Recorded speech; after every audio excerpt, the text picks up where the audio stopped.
Nuestra Señora del Buen Suceso, profecías de hace 4 siglos sobre lo que estamos viviendo en el mundo actual. Una imagen elaborada por los santos ángeles, unas profecías que te ayudarán a vivir tu fe en un mundo alejado de Dios. No te pierdas este podcast, asístelo hasta el final y comparte con tus conocidos. Conversando con los Caballeros de la Virgen, el podcast mariano. Salve María, bienvenidos a este nuevo programa, este nuevo podcast Conversando con los Caballeros de la Virgen y María Reina, el podcast de los consagrados, en el canal Heraldos del Evangelio y en el canal de Caballeros de la Virgen. Aquí habla el hermano Cristian Pardo y tengo el gusto de estar nuevamente aquí con ustedes hablando sobre temas de fe, sobre temas de la iglesia, sobre la devoción mariana, que ya han asistido algunos podcasts sobre este tema tan bello que es la Santísima Virgen, profundizando, interiorizando la devoción en ella. Los que no lo han asistido, vale la pena que lo asistan. Y hoy venimos trayendo otra vez un tema mariano, un tema muy bonito, un tema misterioso, un tema profundo y que nos lo va a exponer, nos lo va a explicar, nos lo va a transmitir con fe, con fervor a cada uno de nuestros corazones, el hermano Francisco Tobón. Salve María, hermano. Salve María, gracias por invitarme. Es una alegría estar de nuevo con ustedes. Fenomenal. Igualmente, usted primera vez que va a estar en este podcast de María Reina, el podcast de los consagrados. Ya ha estado en nuestros anteriores podcasts conversando con los Caballeros de la Virgen sobre la vida mística, sobre el escapulario del Carmen, 2 sobre la vida mística. Y bueno, creo que no sé si habrá otro, pero bueno. La Eucaristía. La Eucaristía, exactamente. Y hoy queríamos hablar de un tema que estábamos conversando con el hermano hace rato, que queríamos hablar sobre una aparición de la Virgen que en algunos lugares del mundo conocen, pero en la mayor parte del mundo creo que no la conocen, ¿no? Que es Nuestra Señora del Buen Suceso. Una aparición de la Virgen en los siglos posteriores al descubrimiento de América, cuando ya los españoles estaban más o menos establecidos y empezaban a llegar acá a América. La Virgen se aparece y trae mensajes, trae gracias, y eso muchas personas no conocen eso. Entonces, y profecías sobre los momentos actuales, ¿no? O sea, es un tema de actualidad. De actualidad, o sea, pese a que hayan sido hace siglos atrás, son profecías que hablan de los días de hoy y que se han ido muchas ya cumpliendo, otras que están cumpliéndose y otras que están por cumplirse y que estamos esperando a que se den las cosas, ¿no? Entonces, hermano Tobón, si usted puede, por favor, darnos como una noción de dónde se apareció, a qué comunidad, a qué hermana, cómo llegaron esas apariciones aquí en América, en qué país, ¿no? A ver si nos puede contar un poco. Claro, con gusto. La Virgen se le aparece a una monja de la orden concepcionista en la ciudad de Quito, en la época de la colonia, más o menos un siglo después del descubrimiento, fines de los 1500. Esta orden concepcionista ya tiene un origen muy lindo, porque la fundadora había fundado un siglo atrás, siglo XV, Santa Beatriz de Silva.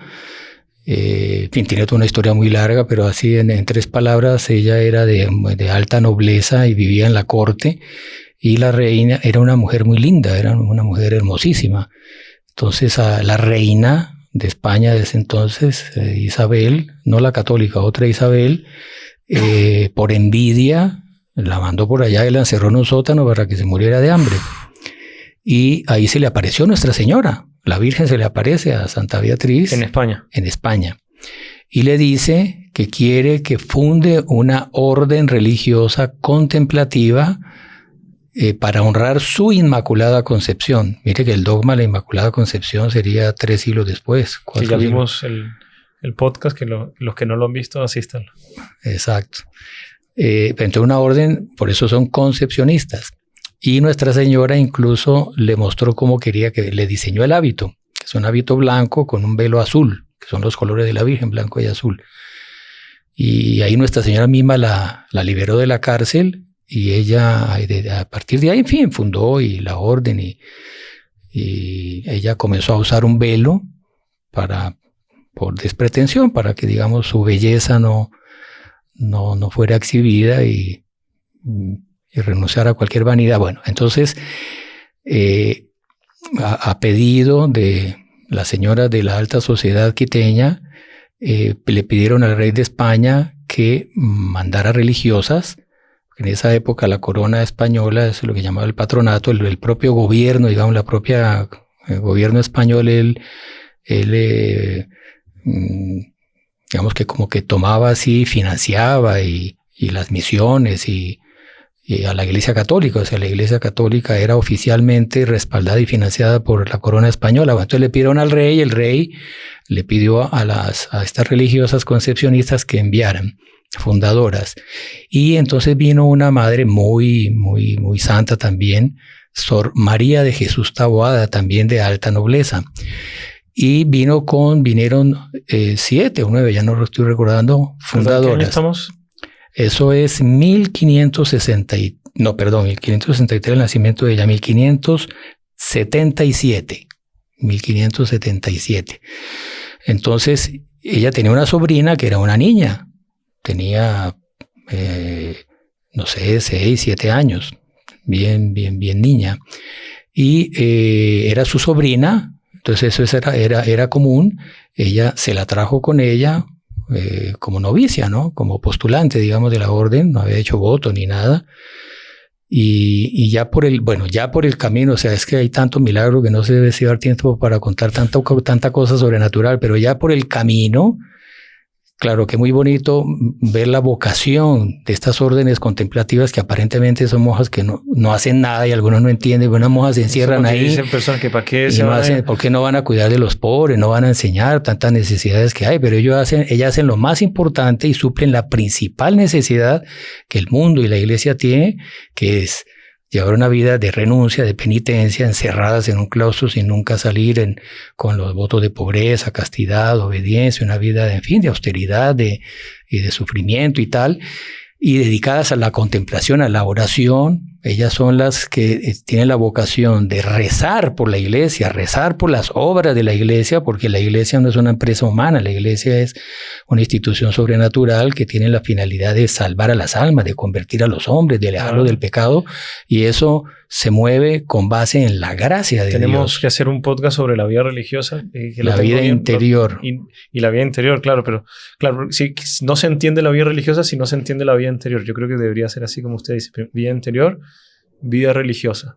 Porque las personas que no tienen buena vida interior son los que realmente acusan a la vida religiosa contemplativa de que por qué personas tan desaprovechadas y podrían estar actuando por el mundo, evangelizando, etc. Y no se dan cuenta que con la vida interior, al 100%, como es un alma consagrada a la vida contemplativa, se está haciendo mucho más que ir allá a entregar.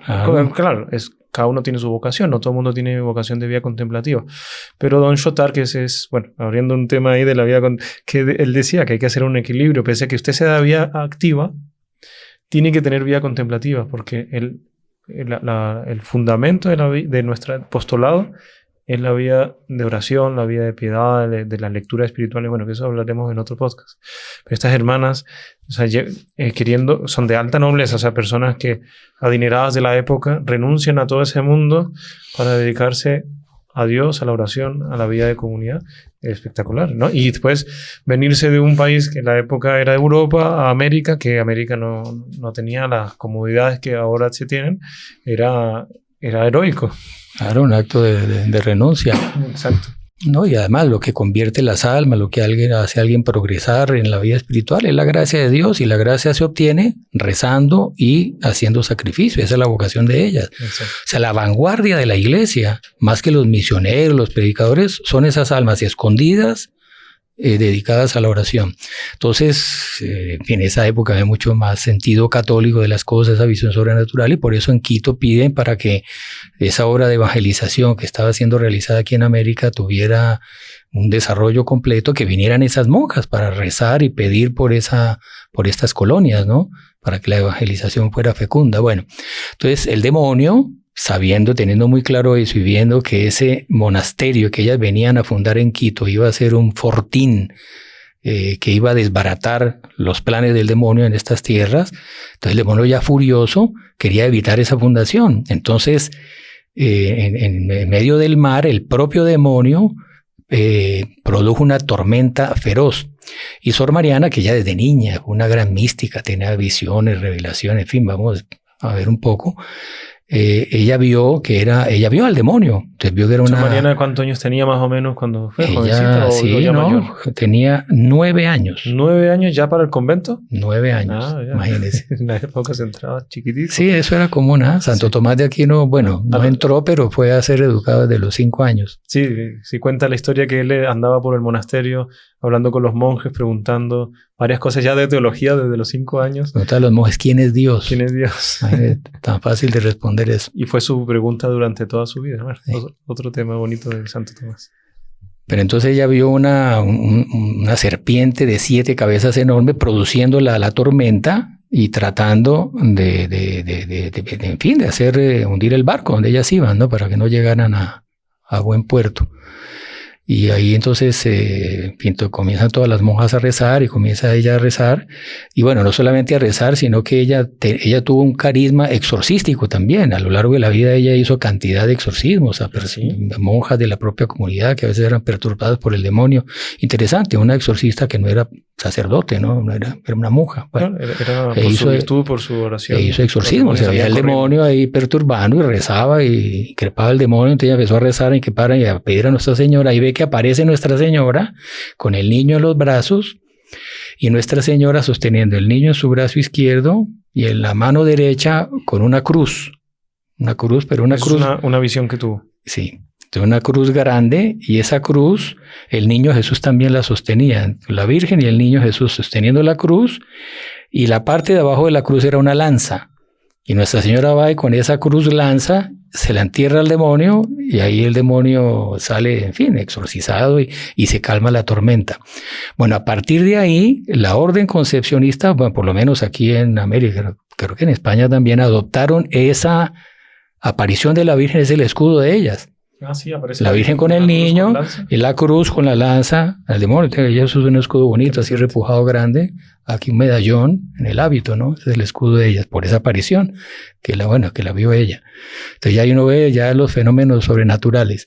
Y bueno, ahí llegan, hacen la fundación ahí en Quito, y en el año...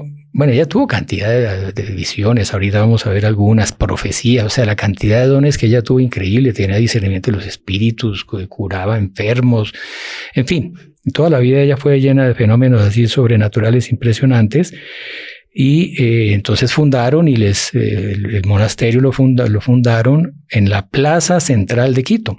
Hasta hoy en día existe porque Nuestra Señora le prometió a Sor Mariana que ese monasterio iba a existir hasta el fin del mundo y que siempre en ese lugar iba a haber algún alma santa.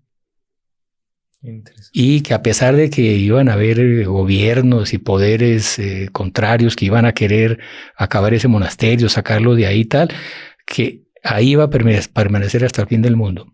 Y ahí está hasta hoy en día. Y hubo gobiernos anticatólicos que trataron de expropiarlo, trataron de sacarlas de ahí, o sea, pasaron por... Y ahí está. Hubo un incendio que ella lo vio. En fin, voy contando cosas que me van apareciendo. Ese monasterio está en el centro de Quito. Está en la plaza principal. Hoy en día la Plaza de la Libertad está separado por una calle del Palacio Presidencial, Carondelet, que es el Palacio Presidencial. Está la catedral, Palacio Presidencial. Y ahí en esa... Sí, separado por una calle del Palacio Presidencial.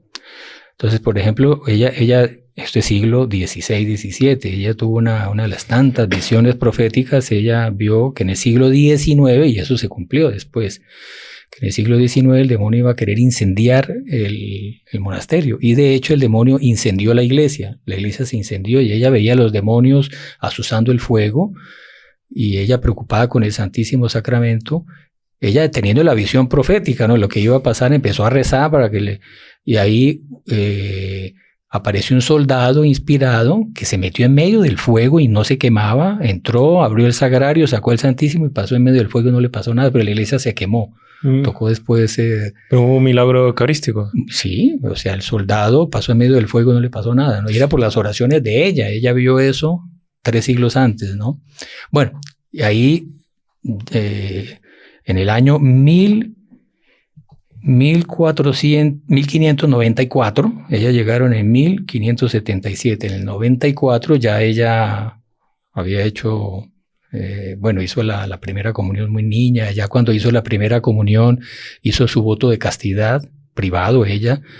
No oficial, es diferente, ¿no? El voto oficial, o sea, el voto privado y el voto oficial. Es una promesa particular de la persona que... privada, pues, ¿no? Sí. Porque voto tiene que ser delante de una autoridad eclesiástica, voto solemne, digamos. Exacto. Pero una promesa eso, voto particular. solemne y voto particular, sí.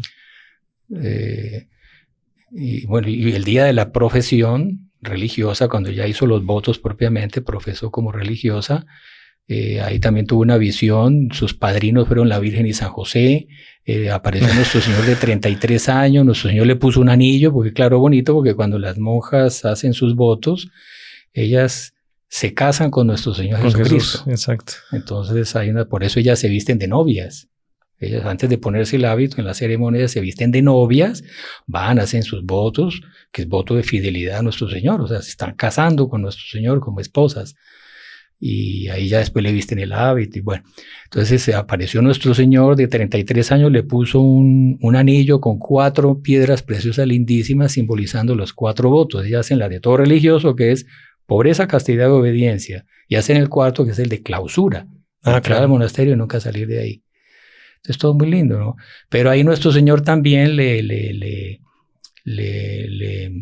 reveló, le comunicó que ella tenía la vocación de ser también una víctima expiatoria por el futuro de no solo de Ecuador, sino del mundo. Y específicamente, después vamos a leer algunas de las profecías, él le habló de una gran persecución a la iglesia y una gran decadencia del mundo, particularmente en el siglo XIX y sobre todo en el XX. Después vamos a leer algunas profecías. Por eso es importante que no se vayan y se queden hasta el final, porque las profecías las vamos a leer al final, sobre el siglo XX y cosas que estamos viviendo ahora. Y le pide a Nuestro Señor a ella que sea víctima expiatoria. Y bueno, ahí comienza toda una vida sobrenatural increíble. Y bueno, por ejemplo, un día ella murió 3 veces. ¿Cómo así? Sí. Son 7 vidas la del gato, pero ¿cuántas? Ella tuvo 2, pero murió 3. Entonces... la tercera fue ya la vencida, ¿eh? La primera, bueno, era que claro, ella murió. La primera, ella estaba rezando, pasaba las noches enteras ahí en el coro alto, que es importante saber esto, porque ahí van a ser las apariciones de la Virgen. Y ustedes ven que cuando uno entra a las iglesias antiguas, ahí arriba de la puerta principal de la iglesia habitualmente hay un balcón alto allá arriba, que es donde se está el órgano y ahí se hace el coro y canta. Sí. Se llama el coro alto. Y ahí está el coro bajo, que es al lado, ya propiamente abajo del altar. Sobre todo estos monasterios, como ellas son de clausura, ellas asisten a la misa por una reja. Entonces, del convento, del monasterio, por una reja, ven el altar. Entonces es el coro bajo, donde están las monjas abajo y ahí cantan, asisten a la misa. Y el coro va, bueno. Entonces ella pasaba las noches en oración, porque hacía penitencias impresionantes, ayunos, y bueno, se ponía sus cilicios, y en fin, hacía penitencias muy, muy, muy duras. Entonces, y pasaba noches así en vigilia rezando. Usted estaba rezando y de repente ella ve que se aparece Nuestro Señor agonizante en la cruz y le comunica lo que yo ya conté, que iba a haber una gran decadencia y que ese monasterio que tenía la vocación de ser almas santas, que atrajeran bendiciones del cielo, repararan los pecados del mundo, evitaran de esa manera los castigos, que dentro de ese convento también iban a haber almas relajadas, iban a haber almas justas, santas, pero también tibias y no solo tibias, sino hasta personas malas, que le iban a hacer mucho mal al propio convento. Y vio eso a lo largo de toda la historia de la orden, hasta el fin del mundo. Ella, como una película, sí. Ella tuvo una visión y conoció a todas las monjas de ese monasterio hasta el fin del mundo. Pero bueno, ahí ve nuestro Señor y sobre todo nuestro Señor sufriendo y padeciendo por los pecados de la humanidad en el siglo XX. Estamos ya en el XXI, más o menos lo mismo, la misma época histórica, digamos. Y ve que sobre nuestro Señor están 3 espadas como que amenazando a nuestro Señor de caer sobre él. Y esas espadas tenían 3 nombres, que era la herejía, la blasfemia y la impureza, que serían los 3 pecados que caracterizarían esa decadencia del mundo en el siglo XX. Herejía son los errores doctrinarios, ¿no?, dentro de la iglesia. Y hoy en día eso infelizmente es muy común. Sí. Autoridades de la iglesia que enseñan doctrinas que no tienen mucho que ver con el magisterio. Blasfemias. Hoy en día, ¿cuán corriente no es eso? Las blasfemias y la impureza, o sea, los pecados de la carne, ¿no?, la relajación de costumbres. Entonces, nuestro Señor le dice a ella que si ella está dispuesta a asumir en ella esos padecimientos de él por esos pecados, para ayudarlo a sufrir, a reparar eso, y ella acepta. Y ahí esas 3 espadas se le clavan en el corazón y cae muerta. Murió. Hasta el otro día por la mañana viene la monja, la encuentra ahí muerta en el coro. Se reúnen a rezar ahí en la mañana, al oficio, y la encuentran muerta, tiesa ahí, fría. Entonces, bueno, la baja, la ponen en el funeral.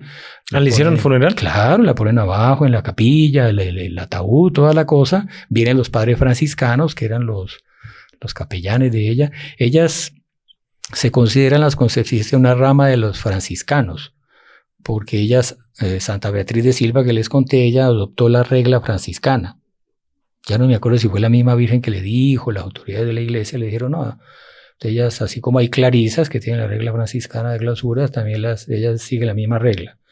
Por eso ellas usan ese hábito blanco con azul, el velo, y el cordón blanco franciscano, con los 3 nuditos. Entonces, bueno, yo perdí la... ¿Que se le hicieron el funeral? El funeral, claro, estábamos. Entonces vinieron los padres franciscanos, el superior, vino el superior con un fraile, Fray Diego, que era muy amigo de Sor Mariana. Y entonces estaban ahí rezando por la difunta y tal, y Fray Diego se queda dormido.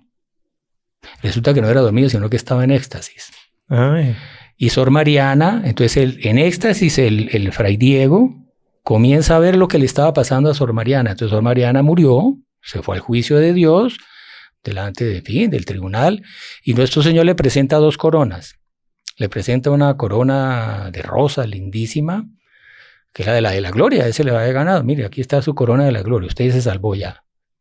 Si quiere, se queda aquí en el cielo. Y le mostró otra de espinas. Ahora, si tú quieres seguir sufriendo por mí y por la orden tuya y por ese mundo del futuro que va a sufrir, que va a decader tanto y tanto, si tú quieres seguir sufriendo, escoge la de espinas. Entonces ella escogió la de espinas.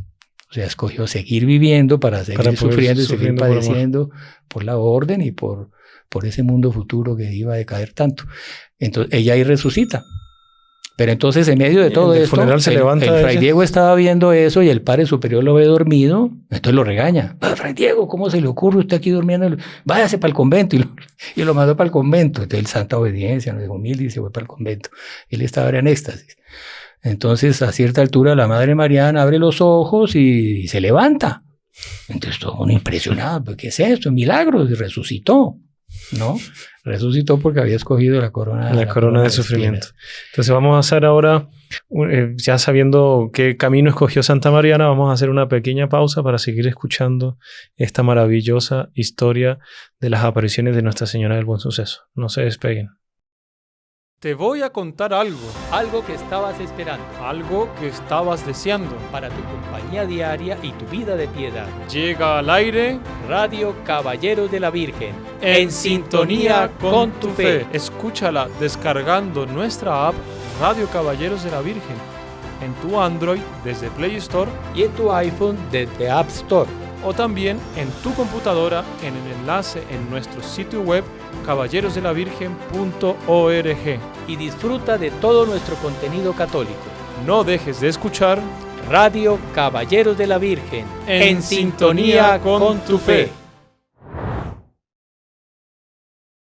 Recomenzamos, ahora este podcast de las maravillosas apariciones de Nuestra Señora del Buen Suceso, que todavía, no nos han contado bien, que se le apareció a Sor Mariana de Jesús Torres, que el hermano Francisco dice que hay una santa para no confundirnos. ¿Cómo se llama la santa?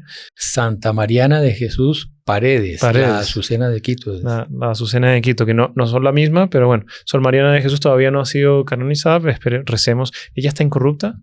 Están las 7 fundadoras, están incorruptas. Y le cuento un milagro increíble ya en el siglo XIX, que hubo unas revoluciones ahí anticatólicas y la chusma empezó a penetrar, a derrumbar las puertas del convento. Entonces las madres asustadas cogieron los cuerpos de esas fundadoras que estaban, en fin, en unas vitrinas por ahí incorruptas, preservadas. Entonces a las carreras hicieron unos cajones para meterlas ahí, esconderlas por allá, unos sótanos o unas paredes falsas, en fin, esconderlas.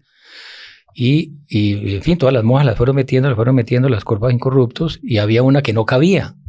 Le quedó pequeño y ya la chusma estaba entrando, no había tiempo. Entonces la superiora le dice a la muerta: madre fulanita, en nombre de la santa obediencia, recoja los pies para meterla en la caca. Y ahí la monja muerta recogió las piernas, la metieron en el cajón.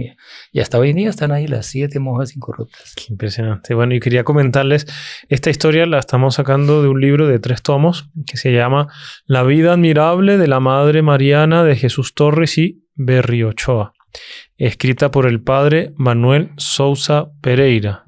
Ese padre es un franciscano que era militar. Él vive como 2 siglos después de la muerte de Mariana, Sor Mariana. Él era militar y Sor Mariana se le apareció sin él conocer nada, ni sabía de las concepcionistas. Se le apareció una monjita con ese hábito blanco azul y le dijo que tenía vocación de franciscano. Y ahí él fue a los franciscanos para entrar. Era militar y dejó la vida él era militar. Portugués, creo. Y ahí habló con el superior y le contó lo que había tenido, la visión de esa. Entonces, blanco y azul, esos son concepcionistas. Y en Quito hay la orden lo mandó a Quito y terminó siendo capellán de las monjas. Y él leyó el libro original de la vida de ella, que es mucho más extenso y mucho más detallado. ¿Y ese libro se consigue? No, le llaman, él mismo le llama el cuadernón. Él hizo un resumen aquí de lo que él había leído. Y ese cuadernón, que es la biografía completa, fue escrita por el padre Anguita, Francisco Anguita, que había sido el confesor de Sor Mariana. Él conoció, ella le contaba todo a él. O sea, ese es el testigo de primera mano, ¿no? Entonces, y está profetizado, incluso la misma Virgen profetizó que ese libro se iba a perder, ese original se iba a perder. Y que en el siglo XX un alma santa iba a descubrir ese libro, y la vida de Sor Mariana y la devoción a ella y la historia de que vamos a contar todavía, de las apariciones del Buen Suceso, de la Virgen del Buen Suceso, iban a ser difundidas y conocidas en el siglo XX. Y que eso era, digamos, la señal de una próxima conversión, digamos, del mundo, de esa decadencia en que caería. Y de hecho fue así, ¿no? Ese libro se volvió a encontrar, o sea, este resumen del libro se volvió a encontrar. Sí, pero acuérdate que no es el original. No es el original, este es un resumen del cuadro. Resumen del libro. Igual hubo algo parecido, el fundador. Este libro se difundió gracias a Monseñor John Cla Díaz. Ah, ¿sí? Porque Monseñor John Cla, algunos de la comunidad nuestra, que fue los primeros que fueron a Quito en la década del 70, en fin, conocieron mire que la devoción a ella últimamente se ha conocido un poco más. En el propio Ecuador no era muy difundida, nosotros la hemos difundido mucho allá y en el mundo. Y en fin, esos primeros que fueron conocieron del Buen Suceso y conocieron las monjas y empezaron a escuchar esas historias y tal. Y Monseñor John Clark en esa época no era ni padre. Él viajó a Ecuador y en fin, es una historia larga que no podemos contar aquí, pero hubo varios también hechos así sobrenaturales. Llegó a la medianoche, empezó a rezar en torno del convento para que Nuestra Señora lo iluminara a ver cómo conseguir los documentos de las profecías y todo de la Virgen que el doctor Plinio quería conocerlas bien en detalle, por eso fue que él viajó y dice que rezó un rosario en torno del monasterio, como los judíos en torno de las murallas de Jericó, y cuando terminó de rezar el rosario se acercó a la puerta, por de noche, a alta hora de la noche, se arrimó a la puerta y la puerta se abrió. Las monjas estaban, no sé, en vigilia, alguna cosa, y estaba abierto.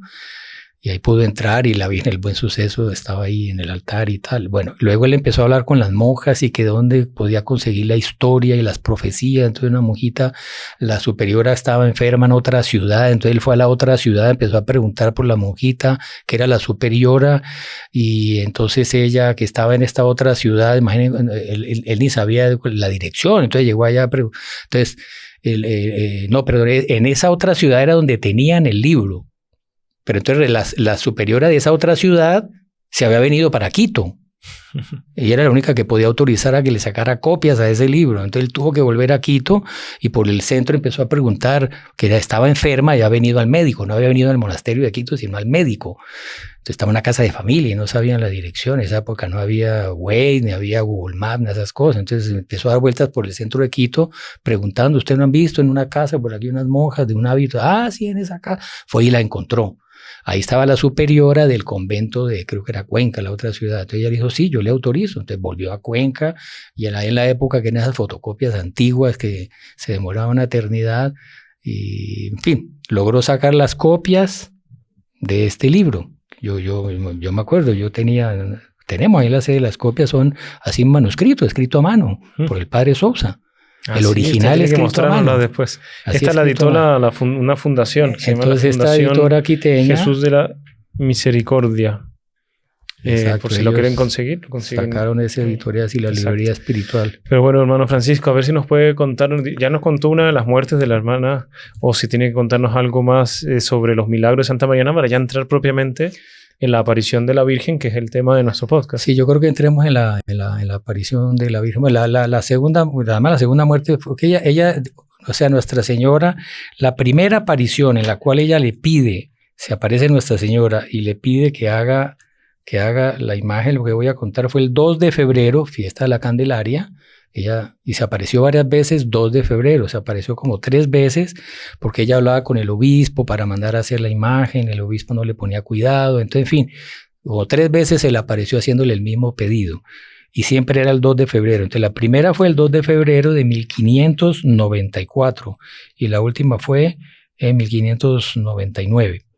Siempre el 2 de febrero, o sea, apareció como... Que es la fiesta de la presentación del Señor. La fiesta de la presentación, Nuestra Señora de la Candelaria. La Candelaria porque trae la luz, la luz al mundo, ¿no? Pues lleva a la Virgen con una candela, que era el ritual del Antiguo Testamento, la presentación del niño en el templo, ¿no? La Virgen de las Candelas, la Candelaria. Bueno, el asunto es que ella está, en las 3 ocasiones es algo, digamos, parecido. En una le dijo una cosa, a otra, pero varía muy poco. Nuestra Señora se le aparece muy majestuosa, con el niño en el brazo izquierdo y con el báculo. El báculo es ese bastón así muy bonito que termina con un giro, que es el cayado de pastor, que simboliza la autoridad de pastor, que lo usan los obispos, símbolos de su autoridad sobre la diócesis, pastores de ese rebaño, y los abades o los superiores de los monasterios también, porque ellos son los pastores de ese monasterio, entonces tienen el báculo. Entonces aparece Nuestra Señora con el báculo porque ella le dice a Sor Mariana, yo quiero que mandes a hacer una imagen de cómo me estás viendo, así como yo me estoy presentando, que yo quiero ser la abadesa de este monasterio es mío y yo quiero ser la abadesa. Entonces quiero que mandes a hacer una imagen así, por eso tiene el báculo. Y de la misma mano del báculo están colgando unas llaves, son las llaves del monasterio, porque ella es la dueña del monasterio, ¿no? Y al niño Dios, en el brazo izquierdo.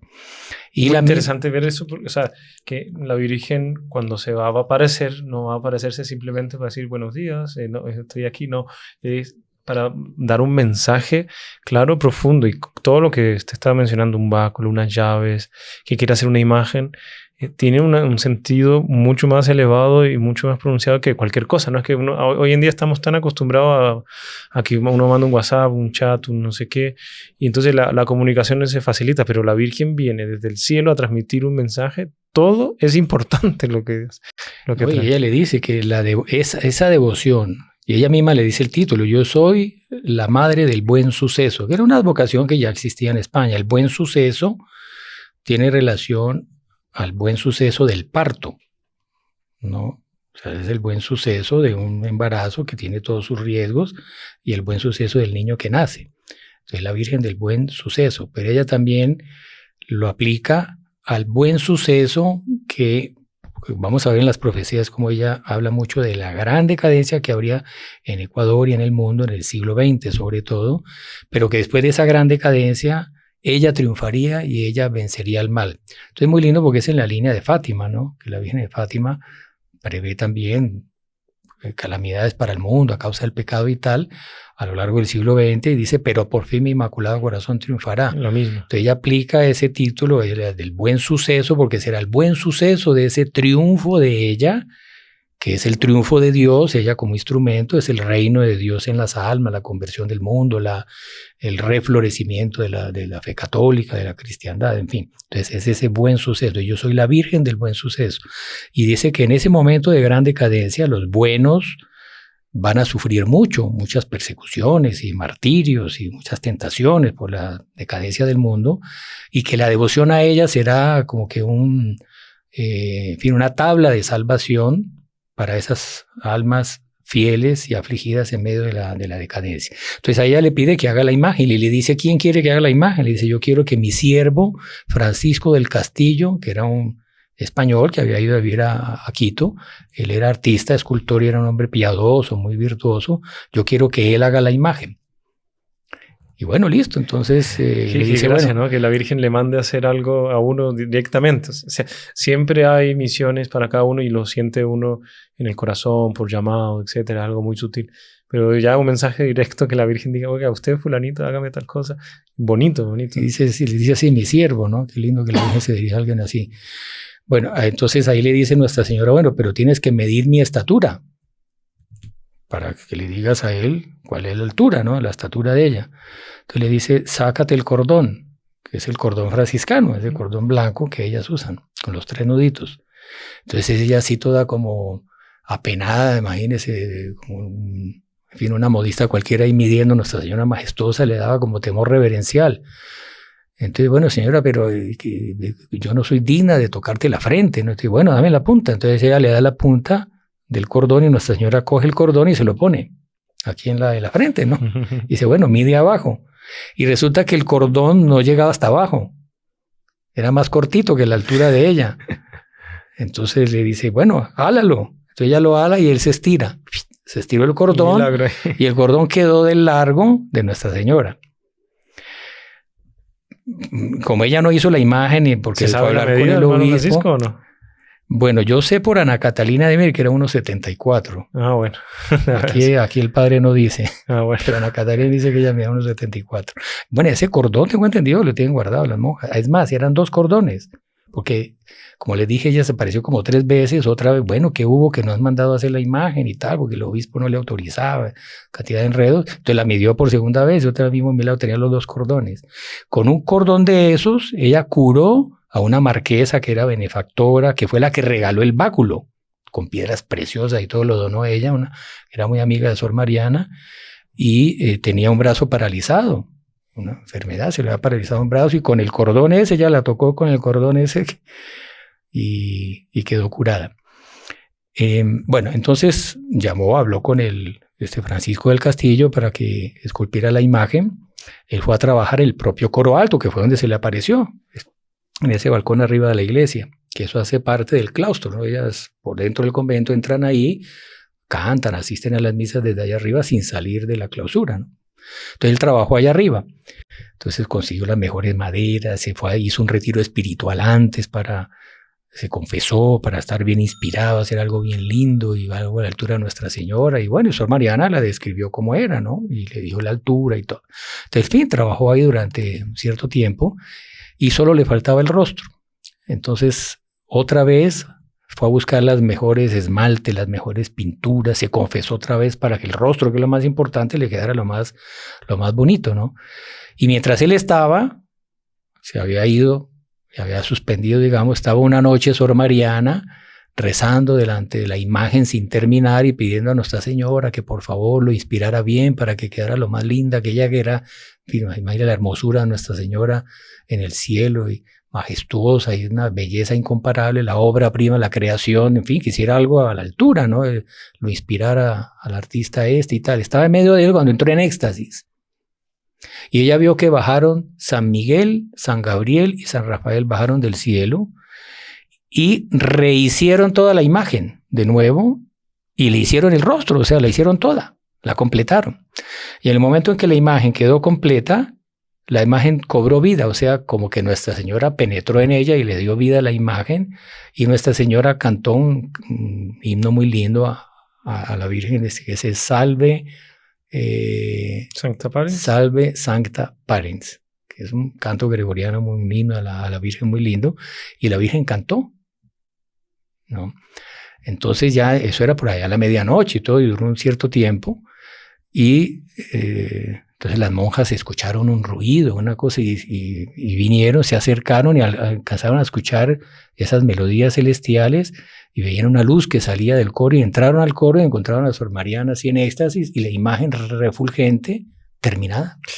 Qué maravilla. Entonces esa imagen todavía se encuentra en Quito, en el monasterio de ellas. Se encuentra en Quito y es, para mí, y yo no es que conozca mucho, haya dado muchas vueltas por el mundo, pero bueno, uno ve muchas imágenes muy lindas, pero para mí es la imagen más linda que existe de la Virgen. Es fabulosa.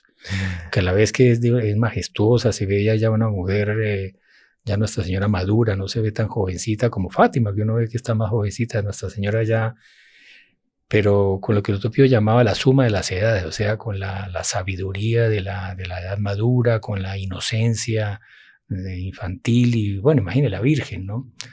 O sea, es de una belleza impresionante, a la vez que es muy majestuosa, muy reina ella, también muy dulce, muy atrayente. ¿Y es accesible para la gente? ¿Todo el mundo puede verla, acercarse?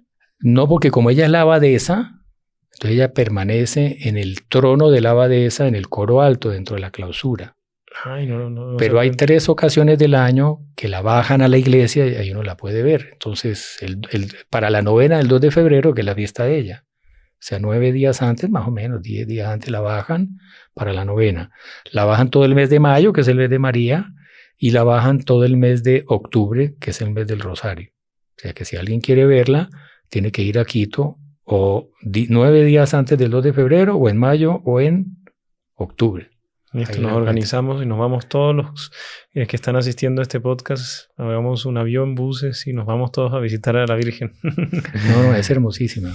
Usted viéndola ya cree sin problema de que le hicieron los 3 arcángeles. Bueno, además, el escultor llegó después, dizque a terminarla, y cuando llegó la encontró, dijo, y él escribió un certificado, y el obispo también escribió el certificado, esto yo no lo hice. Esto no es obra humana. Yo no esculpí esta imagen. Yo la dejé sin terminar y... Es un regalo de la Virgen, dejarnos una imagen de ella para saber cómo asemejarse a ella, cómo acercarse a ella. Qué bonito, hermano. Yo creo que ya vamos a tener que entrar ahora ya en lo que todo el mundo está esperando, porque se nos está acabando el tiempo. Yo conozco también muchos milagros y cosas, y creo que la hermana Mariana hubo una especie de guerras internas, etcétera, del monasterio, pero eso queda como para una próxima ocasión porque se nos está acabando el tiempo y queremos saber cuáles son las profecías que son para nuestros días, que usted nos dijo en el inicio, y que se ha cumplido, hay cosas que se han cumplido, o bueno, qué es lo que la Virgen quiso transmitirnos. Bueno, mira, hay muchísimas cosas, pero bueno, yo voy a leer así como las cosas así más puntuales. Bueno, una cosa impresionante, ella a cierta altura, usted sabe que en las órdenes religiosas, bueno, hay un superior, hay un ecónomo, y hay un encargo que es muy importante, que es el del formador de los novicios o de las novicias. Se llama el maestra de novicias. Ella tuvo esa función incluso durante un cierto tiempo y también fue abadesa varias veces, la eligieron y tal. Y ella veía, una cosa impresionante, ella veía algunas maestras de novicias que eran virtuosas, eran buenas, pero habían formado mal a las novicias.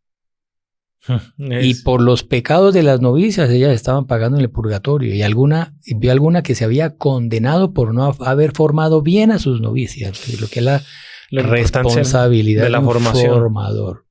Ese es otro podcast de cómo formar a los hijos. Todo padre de familia es maestro de novicios, porque tiene que formar a sus hijos. Y aquí están asistiendo muchos religiosos y religiosas, ¿cierto? Ya nos han dicho varios, y yo asisto, gente de la policía, del ejército, familias, de todo el mundo. El otro día fue un médico que no conocía.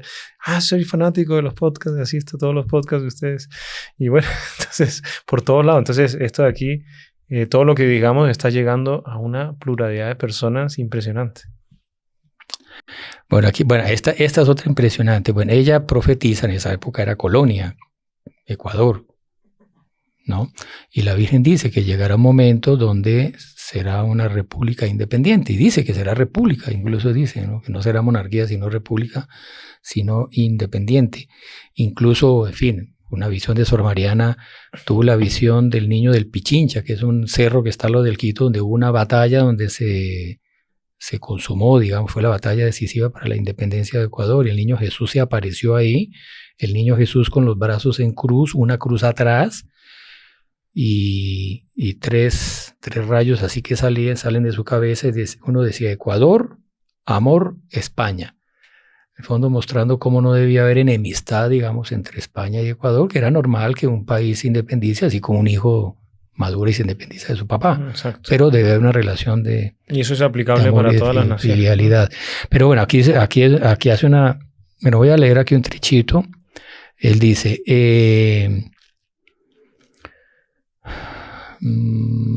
bueno, aquí esto es lo interesante. Mire, aquí dice, en el siglo XIX, ya siendo república este país, mire que estamos en el siglo XVII, 2 siglos antes, en el siglo XIX vivirá un presidente verdaderamente cristiano, varón de carácter, a quien Dios nuestro Señor le dará la palma del martirio en la plaza donde está mi convento, o sea, en la plaza principal. Sí. Él consagrará la república al divino corazón de mi Hijo Santísimo. Y esto se cumplió al pie de la letra. En el siglo XIX hubo un presidente católico del Ecuador, fue don Gabriel García Moreno, que fue un hombre virtuosísimo, que protegió a la iglesia, promocionó las órdenes religiosas y además el progreso material también del país. Él es muy calumniado, claro, por el enemigo de la iglesia. Pero el asunto es que él, en un viernes, una procesión de Viernes Santo, el presidente de la República, descalzo, cargó una cruz grande y pesada en la procesión, dando ejemplo con todos sus ministros, una cosa linda. Y ahí los enemigos de la iglesia ya quedaron furiosos con eso, ¿no? Y otros gestos que había. Por ejemplo, él escribió una nueva constitución para el país, y el primer artículo de la constitución, ¿sabe cuál era? ¿Cuál era? Las leyes, constitución son las leyes básicas de un país, ¿no? Entonces, artículo primero, creo en Dios Padre Todopoderoso, Creador del cielo y la tierra. El credo. Se puso... el primer artículo de la Constitución. De un hombre muy católico. Entonces, lo mandaron a matar. Entonces él ahí una mañana, después de haber asistido a misa, estaba entrando al palacio presidencial, que como les dije está ahí en la plaza, al ladito del monasterio. Por eso ya dicen esta plaza de mi monasterio. Y hay unos sicarios que les habían pagado, lo agarraron a machetazos y lo martirizaron. Y él murió gritando, Dios no muere, Dios no muere. O sea, a mí me podrán matar, pero Dios no muere. Entonces, impresionante. ¿Y 2 siglos antes? 2 siglos antes la Virgen ya lo había profetizado. Bueno, solo un paréntesis, no se olviden de, los que no estén suscritos en nuestro canal, se suscriban, dejar su like, hacer comentarios, compartir, porque todo esto ayuda a que las propias plataformas de video ayuden a propagar más este video y que más gente pueda tener esta información, esta belleza de devoción a la Santísima Virgen. Bueno, mira, aquí dice, en el siglo XX, en aquella época la Iglesia se encontrará combatida por hordas de sectas anticatólicas y la pobre patria ecuatoriana agonizante por la corrupción de costumbres, el lujo desenfrenado, la prensa impía, la educación laica, o sea, es una descripción del mundo actual, no solo de Ecuador, sino de... Campearán los vicios de la impureza, la blasfemia, el sacrilegio, en aquel tiempo de depravada desolación, y callando quien debía hablar. O sea, como hay autoridades que están obligadas a hablar y no hablan, ¿no? Como dice el Evangelio, pecados de omisión, los perros mudos que habla el Evangelio, ¿no? Perros que debían ladrar y no es vivo, que el perro ladra, por eso el símbolo de los dominicos, advirtiendo que viene el ladrón, ¿no? A robar las almas, en este caso, y no ladran. Debes saber, querida hija, que cuando en el siglo XX se publique tu nombre, o sea, se conozca tu vida, muchos no lo creerán y exigirán de Dios lo que no quiere. La creencia sincera y humilde de la verdad de mis apariciones a ti, mi hija predilecta, está reservada para las almas dóciles a la inspiración de la gracia, humildes y fervorosas. Bueno, a ver, este es interesante, pero aquí viene uno de los más sustanciosos. Listo. Este es uno de los más sustanciosos. Este es muy interesante. Mire lo que dice la Virgen. Y un detalle es que ella había dicho que ese presidente católico que sería martirizado consagraría el país al Sagrado Corazón de Jesús. Y creo que fue el primer país del mundo consagrado al Sagrado Corazón de Jesús. El Sagrado Corazón de Jesús le pidió al rey de Francia y él no lo hizo, ¿no? No lo quiso hacer, sí. Y García Moreno fue el primero, y cuando él supo, eso fue siglo XIX y más cerca de las apariciones del Sagrado Corazón, él fue el primer país que se consagró, fue García Moreno que consagró el Ecuador y empezó a construir una iglesia lindísima, gótica, de piedra, esa se concluyó hace como 20 años, ¿ah? Y la comenzó a construir la iglesia del voto nacional en honor a esa consagración. Bueno, Colombia fue consagrada, en Bogotá tenemos también la iglesia del voto nacional, es por eso. Bueno, entonces mira aquí qué interesante, dice, tiempos funestos sobrevendrán, en los que, apagando la propia claridad, aquellos que deberían defender en justicia los derechos de la iglesia, o sea, los que deberían defender a la iglesia, sin temor servil ni respeto humano, darán la mano a los enemigos de la iglesia para hacer lo que estos quisieren. Pero ay del error del sabio, el que gobierna la iglesia, del pastor del redil que mi Hijo Santísimo confió a sus cuidados. Mas cuando aparezcan triunfantes, o sea, alguien que va a traicionar a la iglesia, ¿no? Y se va a aliar con sus enemigos. Y que aparezcan triunfantes, o sea, que aparezcan que tienen el poderío y la fuerza. Hoy en día uno ve, dice, que quien está triunfante son los enemigos de la iglesia, ¿no? Mas cuando aparezcan triunfantes y cuando la autoridad abuse de su poder cometiendo injusticias y oprimiendo a los débiles, está próxima a su ruina, caerán desplomados por tierra. Impresionante. Es muy lindo porque es en la línea de Fátima, por fin mi Inmaculado Corazón. Y usted ve hoy en día se aprueban leyes horribles, no vamos a tratar aquí porque son todos temas polémicos, pero o sea, estamos matando a gente aprobado por la ley, estamos, ¿cómo se llama? Los vicios todos en las redes sociales como si nada. Está el mundo así con los pies para arriba. No, de aquí a poco, ya en algunos países, ya es delito ser católico, porque si usted profesa la moral católica, ya las leyes lo terminan condenando. Es una cosa increíble. A un obispo hace poco fue un obispo de China que quería ir al funeral de un sacerdote muy conocido en China y no lo dejaron ir al funeral.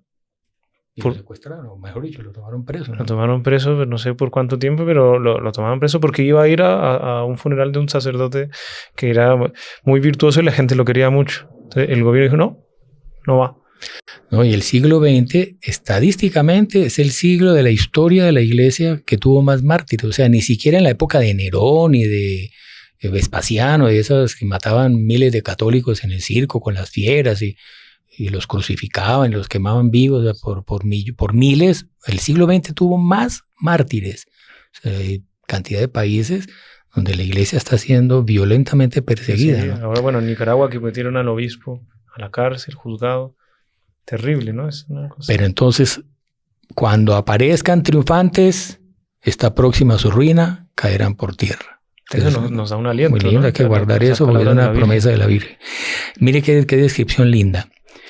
Aquí va a describir el mal desplomado, pero entonces el bien que florece. Entonces dice, y alegre y triunfante, cual tierna niña, resurgirá la iglesia y se adormirá blandamente en brazos de hábil corazón maternal de mi hijo elegido, muy querido de aquellos tiempos. O sea, habrá algún apóstol, Dios lo va a llamar a hacer reflorecer la iglesia. Qué bonito, ahí usted ve, porque está la promesa de nuestro Señor Jesucristo que la iglesia no es inmortal, que la iglesia no va a morir, que las puertas del infierno no prevalecerán contra ella.